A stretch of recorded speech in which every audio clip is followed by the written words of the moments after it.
Alright folks, today I'm showing you a new interpretation of an Austrian classic dish, Tiroler Gröstl. It's time to grill.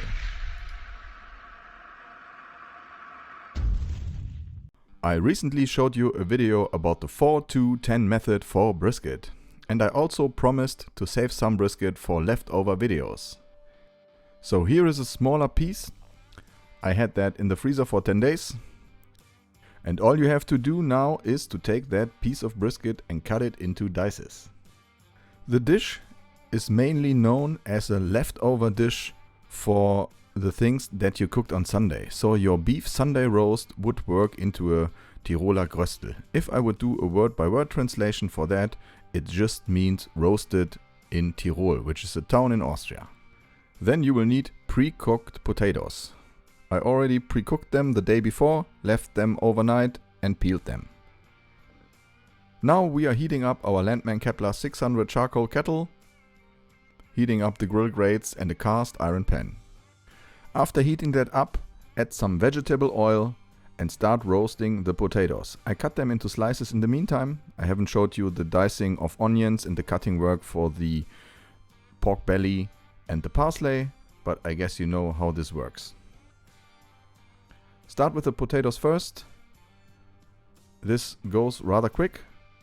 And take them out and keep them warm until they're golden brown. And I repeated this step with the whole amount of potatoes I showed you in the beginning. And of course, as always, you will find the whole list of ingredients inside the video description. By the way, if you haven't heard yet about the 4-2-10 method for brisket, you should check out this video too. After repeating the whole procedure with all potatoes, start with the pork belly. The pan is still hot enough, we still have a little bit of that vegetable oil in there, and now start roasting the diced pork belly.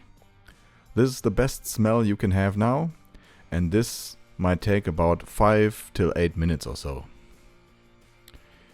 Keep roasting and then add diced onions. Again, this might take between 8 till 10 minutes now, until the pork gets browner and the onions get browner too. Then add your diced brisket. Keep on stirring and heat that up.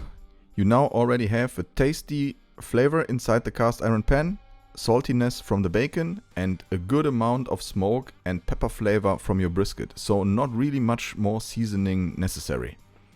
What I realized now is that the cast iron pan I'm using is way too small for the whole amount of brisket, onions, pork and potatoes. So I decided to take out half of it and place it in a second cast iron pan. Due to filming purposes and reasons, I haven't showed you that. Just take it out and place it on another grill or inside or whatever. Then add a good amount of butter.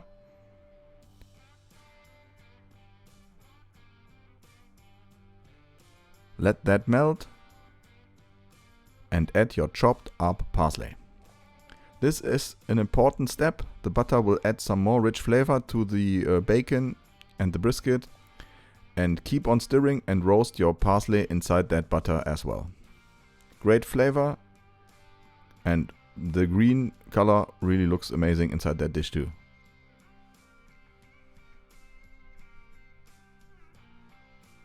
After letting that sit and heat up and simmering for some more minutes, add back the potatoes.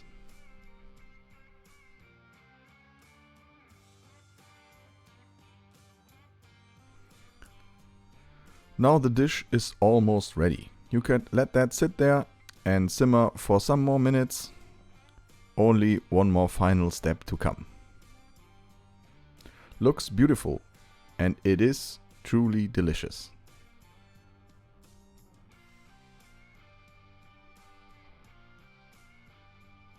Place that cast iron pan on indirect heat. Add a second pan.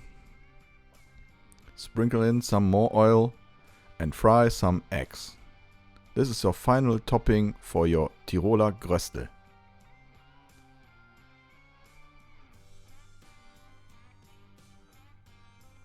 I love fried eggs. After the egg yolk is still a little bit runny, place the eggs on top of your fried potato pan and of course give it a shot. I can't wait to hear your thoughts about that dish. The brisket makes it very, very special. It's a perfect dish for that cold and wet winter days. I love stuff like that. Please hit that like button and subscribe if you haven't subscribed yet. That would be really amazing. Anyway, thanks for watching. Out. See you.